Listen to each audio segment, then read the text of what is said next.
Dear sweet viewers, it's been a while since we last met.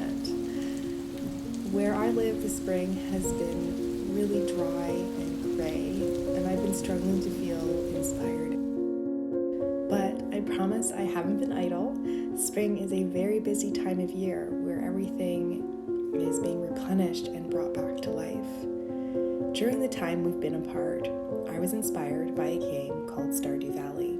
In this video game, you are a character who inherits a rundown farm and who begins a new life in the countryside. In this game, you are also building connections and a community with the townspeople.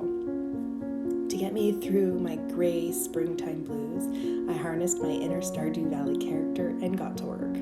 So, here is a sneak peek into my Stardew Valley life.